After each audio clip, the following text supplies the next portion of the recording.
Hi, this is Lucia with The Art of Love. I'm a dating and relationship expert specializing in helping you get your ex back. And today I want to talk about how to stay in no contact if you have an anxious attachment style.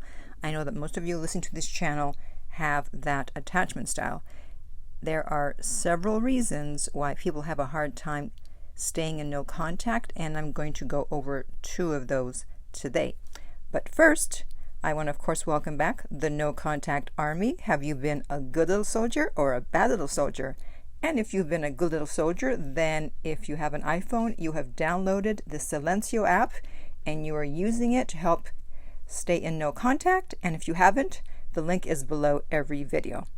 And if you too would like to join the No Contact Army, all you have to do is hit the subscribe button and the bell notification, and you're in. And to read the No Contact Army manual, go to nocontactsecrets.com, where you can read 2 free chapters before purchasing the book. Okay, so as I said, there are several reasons why people have a hard time staying in no contact. I'm going to touch upon 2 of them. Now, the first one actually applies to everyone, not just people with an anxious attachment style. And this has to do with our friend dopamine. And according to Dr. Amen, or is it Amen? Amen? I don't know. He is well known for studying the brain. And he says that the brain doesn't do what's good for it. It does what it's always done. And that's why you have to be careful with what you allow your brain to do, because once you allow it to do something and it gets dopamine, it's going to seek it again, even if it's bad for it. Meaning that even though you know you should be in no contact, you also know that contacting your ex may give you a dopamine hit. So for those of you who have broken no contact and you didn't get that dopamine hit, you often end up saying, well, I'll never break no contact again. Well, that's because you learned the hard way. And once you see that you're not going to get that hit by contacting your ex, then that usually disabuses you of the notion that you can just break no contact when you feel like it and you'll get a hit, because most of the time it'll be the total opposite, unfortunately. Now, the second reason, and this applies more to people with an anxious attachment style, has to do with something called the vagus nerve. And no, it's not spelled like the city Vegas. So the vagus nerve signals some of the most important functions to the body, gives signals to some of the most important functions like breathing, heart rate, blood pressure, those little minor things. And it's also largely responsible for the parasympathetic nervous system response. And when you have something that's called a high vagal tone, then your ability to self-soothe is high, which means that you're able to respond rather than react.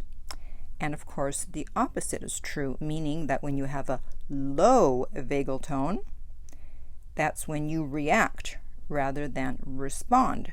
So what happens is that something triggered you. You felt like you were going to lose your ex, even though you've already lost them. You feel like you're going to really lose them now. You saw something on social media, you heard something. Anyways, something triggered you and you enter fight or flight mode.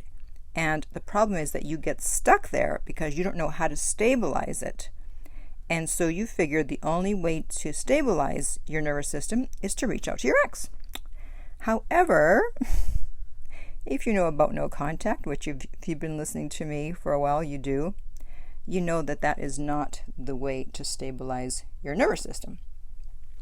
Because often you do not get the reaction you want, and now your nervous system is really out of whack.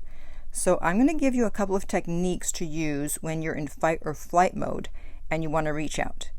Now, there's a lot of videos on YouTube that'll tell you how to calm down when you're in fight or flight mode, so you can certainly check those out also. But for today, I'm going to give you 2.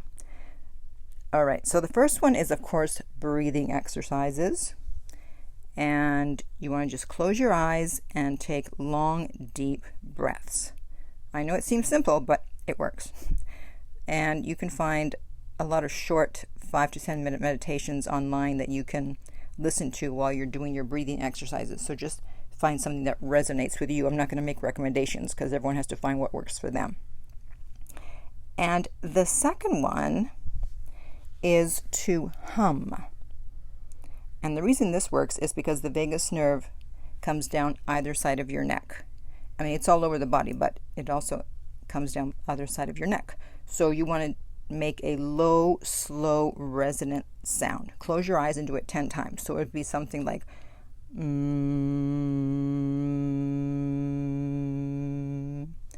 do that for as long as you can. 10 times. So, my job is to help you get your ex back. And you cannot get them back if you continue to break no contact. That's why I'm telling you about regulating your nervous system.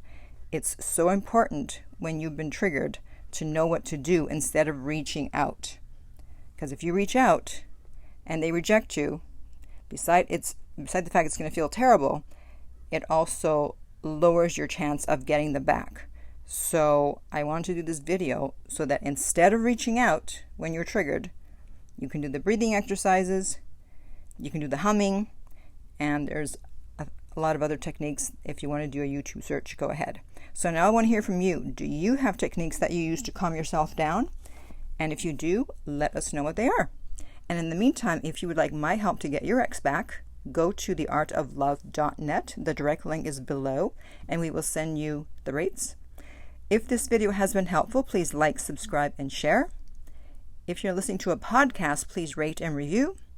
And finally, remember that love inspires, empowers, uplifts, and enlightens.